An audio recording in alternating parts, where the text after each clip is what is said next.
one of the things that I latched onto early on as a designer was that, I can really go far in design if I can understand how design translates to customer value, which then translates to business outcomes. Like as you design, the most important thing you can understand is what is the value that what I'm designing gives to customers, and how do I make a direct connection through the things that I'm designing to the value they're receiving, which will then translate to business outcomes like more revenue or less churn or whatever it might be.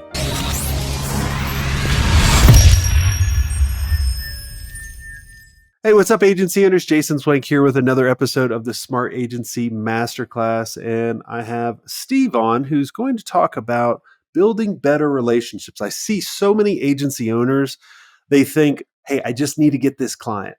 And then you're always thinking about bringing in new clients. But what if you could actually build better relationships with your clients, better relationships with your prospects? So we're going to talk about his experience and how to do that. So welcome to the show, Steve. Well, thanks for having me, Jason. It's good to be here.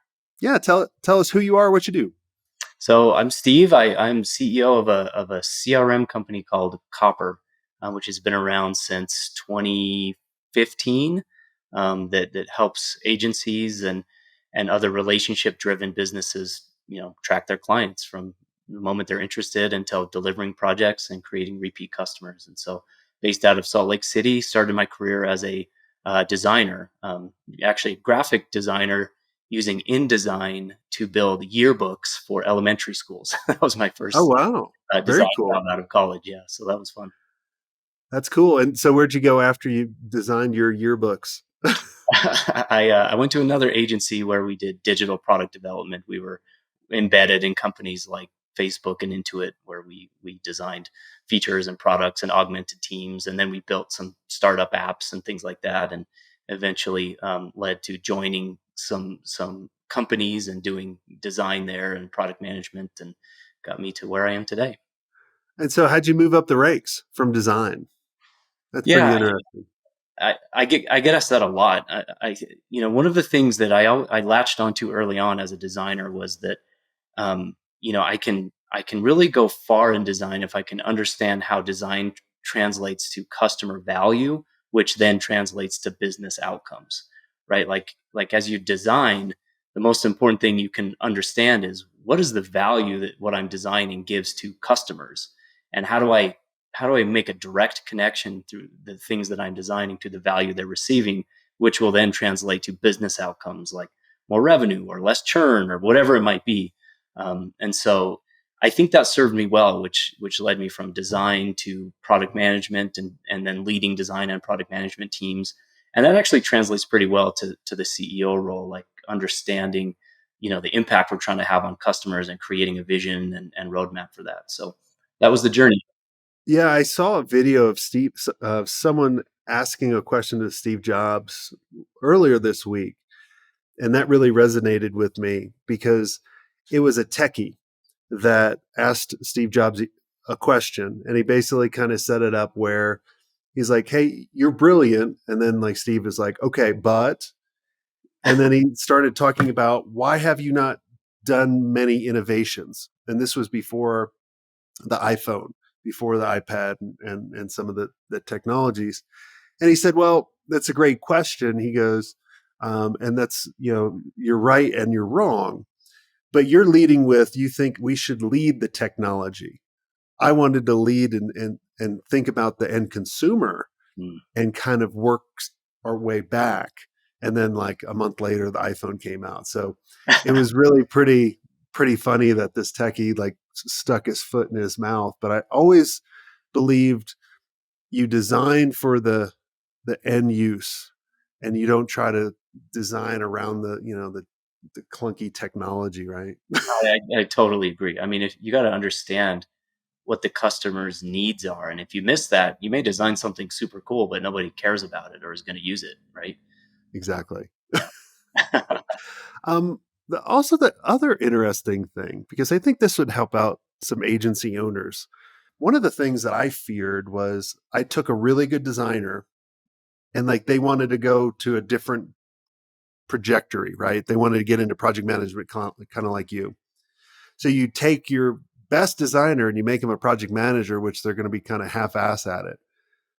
How did you do that and be successful? Because a lot of times people would say, no, stick in design. You're amazing at that.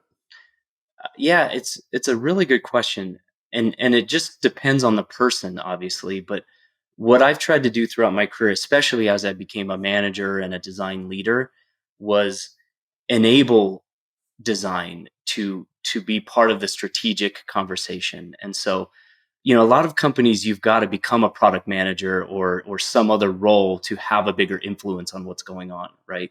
And so a lot of my career in design leadership was about, okay, we're gonna position design to have a very strategic role in what we're doing and why, so that designers don't have to feel like they need to move roles to have an impact, right? And so if you remove that, then you get to the real question around, well, why do you want to move, and what are the goals that you want to have, and you can set them up for success better that way, to do that. And the other thing you need to do is make sure that there's a big successful track for IC designers, right? Like if you're an IC designer, you need to have a long career ladder that they can move up and have more influence at the company and feel like their only path to success is not management or moving roles. And so Mhm. when you get those things right, then the other things sort of fall into place better, and people move for the right reasons, and you can manage it better. Um, we we've been always talking to our mastermind about when you have really good people, you got to figure out where do they want to go. And there's really kind of two tracks for them, right? There's kind of the skilled track that, like you were saying, you start at a junior designer and then a designer, then a right, and then you keep moving up if you want that track. mhm. But there's also kind of a side track of like a manager track, right? That you could also go. And some people, they take the best designer, they throw them into being a manager to manage all the other designers, but they really hated design. And I think it's for everyone listening, I just want all of you to make sure you ask those types of people where do they want to go? And then your job is to help them get there versus kind of force them into a role. They'll go there, but they'll be unhappy and they'll probably leave later Well, on.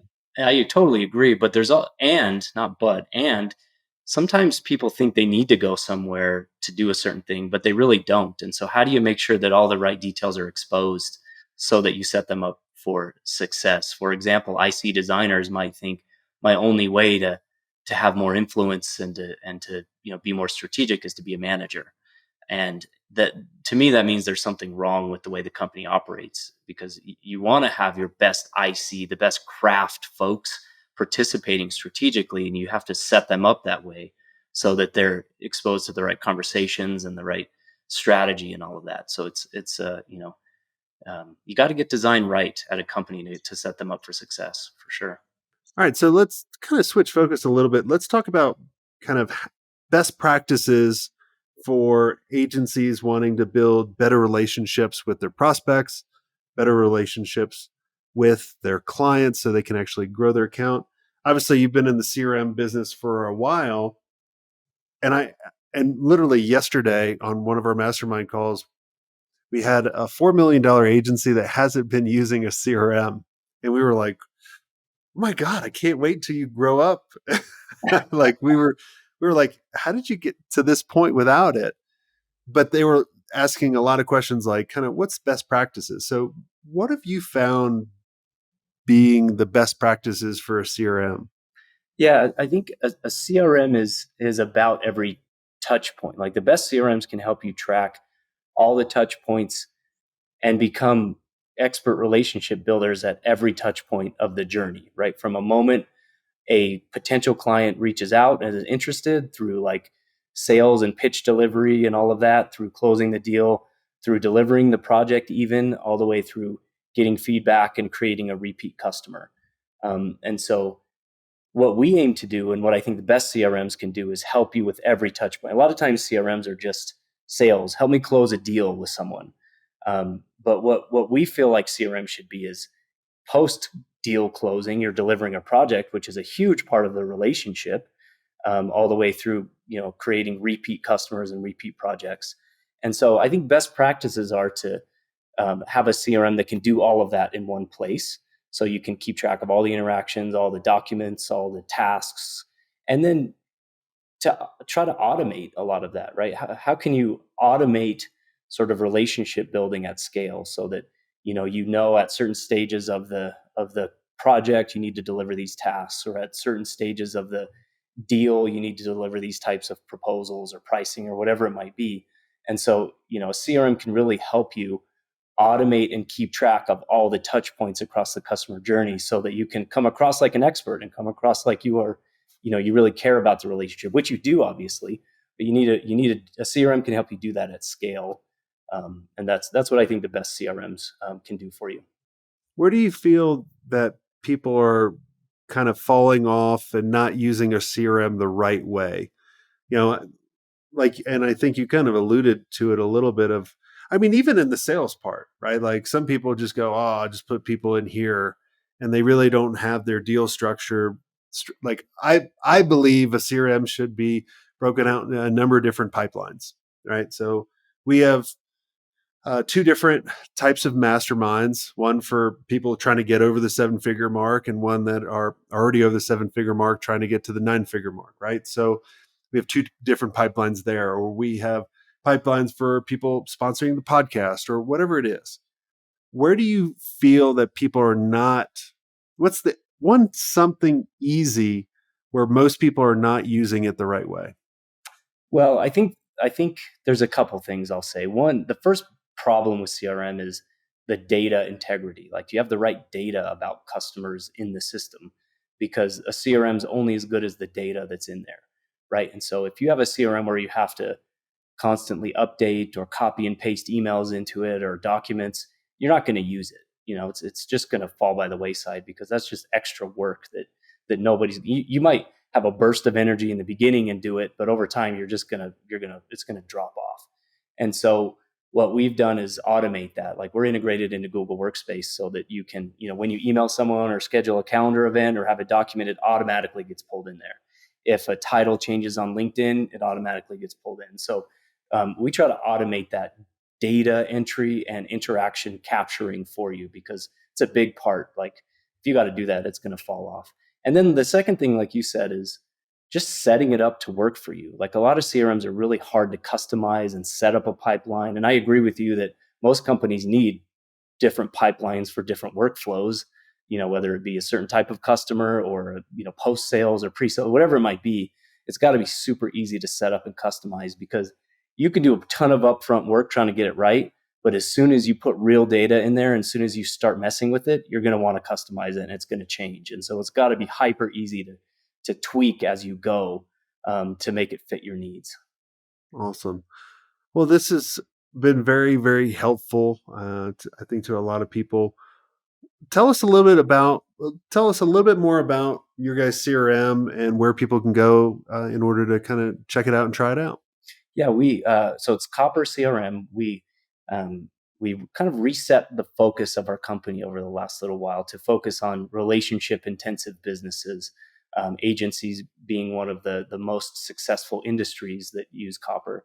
And so folks like agencies and consulting and financial services is our focus, where you don't have like, you're not throwing in 1,000 leads to get a bunch of deals on the other end. It's less about velocity. It's more about high interaction and building relationships. And so that's our focus.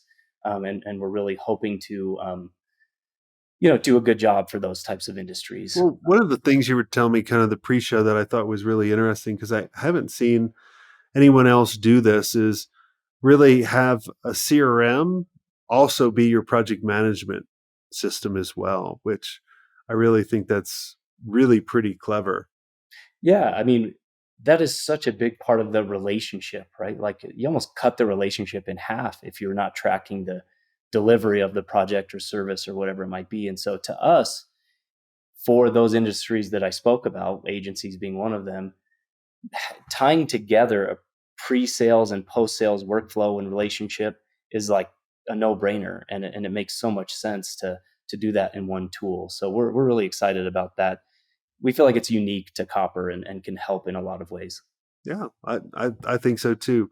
Tell us where can they go again, and then we'll wrap up. Yeah, so copper.com/agency is probably the best place for folks listening to this to check out Copper.